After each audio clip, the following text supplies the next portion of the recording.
Episode 4. A week had passed since she received the ultimatum. Seo-yeon couldn't sleep every night. Countless thoughts swirled in her head as she stared at the ceiling. The moment she saw the divorce papers kept coming back to her. One afternoon, Seo-yeon was sitting on a bench at Han River Park. The cold wind blew, but she didn't feel it. Her heart was frozen. She took out her phone and looked at her grandfather's number. She hesitated dozens of times about whether to call or not. What would happen if I told him everything now? The words escaped her lips in a whisper, but she soon shook her head. She couldn't accept that she couldn't endure a month and a half after coming this far. Just then, she got a call from Joo-hee. "Seo-yeon, where are you? Let's meet." An hour later, the two faced each other in a quiet cafe.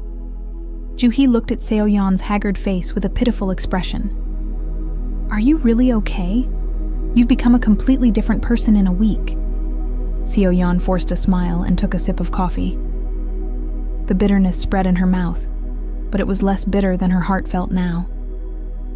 "Joo-hee, I really don't know what to do." "What is there to think about? Go to your grandfather right now and tell him everything." Joo-hee's voice was firm, but Seo-yeon hesitated. "But you know, even if I reveal who I really am, what will change? Will Do-yeon love me again? Will my mother-in-law apologize?" Joo-hee sighed. "That's not important. What's important is that I don't have to endure such insults anymore." Seo-yeon looked out the window. The people passing by on the street all looked happy. It seemed like she was the only unhappy one. "Actually, I'm curious too.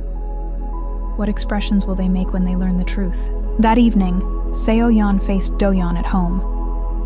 Do-yeon was watching TV with his usual indifferent expression. Seo-yeon gathered her courage and spoke to him. "Do-yeon, let's talk." Do-yeon looked at Seo-yeon as if annoyed. "About what?" "About the divorce. Do you really want it?" Do-yeon was silent for a moment. Then he sighed and said, "Seo-yeon, let's think realistically. Is living like this good for either of us?" Seo-yeon's heart felt like it was tearing apart. She couldn't believe that her husband of 5 years was giving up so easily. Was the time we spent together for 5 years meaningless? It's not that it was meaningless, but Mom is right. No children. Families don't match. Seo-yeon clenched her fists. Anger surged, but she still had to endure. What if, just what if, I weren't the daughter of a poor family? Do-yeon snorted. "What are you talking about? It's a well-known fact that your father was a manual laborer." Seo-yeon didn't speak anymore.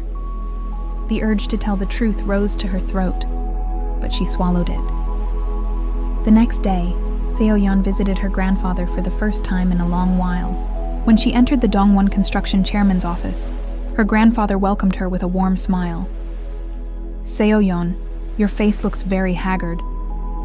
At her grandfather's worried voice, Seo-yeon almost burst into tears, but she held back. "Grandfather, I'm fine. Don't lie. I know everything." Seo-yeon looked at her grandfather with surprised eyes. Her grandfather smiled softly and said, "I roughly know what kind of things you're going through, but this is all a process you must experience." "Grandfather, it's too hard. I want to stop now." Seo-yeon's voice trembled. Her grandfather held his granddaughter's hand. "Endure a little more. Everything will end on December 31st. Whatever choice you make that day, I will support you." Seo-yeon tightly held her grandfather's hand. A warm energy was transmitted. "But grandfather, will Do-yeon still love me after I reveal my identity?" Her grandfather thought for a moment and then said, "That no one knows. But one thing is certain. A person who truly loves you will love you no matter who you are." Seo-yeon nodded. Her grandfather's words were a comfort. Leaving the company and on her way home, Seo-yeon made a decision. She would endure until December 31st, and on that day, she would reveal all the truth. The day of the ultimatum given by her mother-in-law would become the day her counterattack began. She took out her phone and opened the diary app, and she wrote, "I will go to the end. On December 31st, the very day they demand a divorce from me, I will reveal who I am. I'm actually looking forward to their expressions now." Seo-yeon's eyes had changed. They were no longer the eyes of a weak and pitiful daughter-in-law. They were now the eyes of a warrior preparing for a counterattack. That night, Seo-yeon fell asleep peacefully for the first time in a long while. In her dream, she stood confidently. No longer bowing her head, she looked straight at her mother-in-law and husband and said, "Now I will show you who I am." Though it was a dream, it would soon become reality. On the morning of November 20th, Seo-yeon stood in front of the mirror and looked at herself. Her haggard face, slumped shoulders, lifeless pupils. It was hard to believe this was really her. Then, she suddenly became determined. "No more. I have to leave here." The words spoken to herself were reflected back in the mirror. Seo-yeon opened the closet and took out a bag. She started packing the things she had accumulated while living in this house for 5 years. There weren't many. She didn't have much to begin with. Doojeon was out at work. Seoi left a letter on the dining table. Her hand trembled, making the writing crooked, but she put all her heart into it until the end. To Dooyeon, thank you for being with me for 5 years. I'm leaving now. Let's meet again on December 31st. I will tell you everything then. From Seo. As she carried her bag and stepped out the front door, tears welled up in Seo's eyes. Memories from this house flashed through her mind like a panorama. There were some happy moments, but most were painful memories. Someday you will regret this day. She spoke in a small voice towards the empty house and closed the door.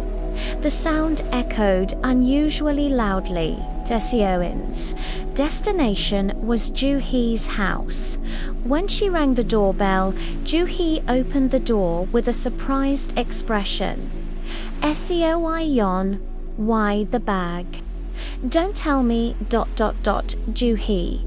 Can I stay for a few days? Joo-hee silently hugged Seo-yeon.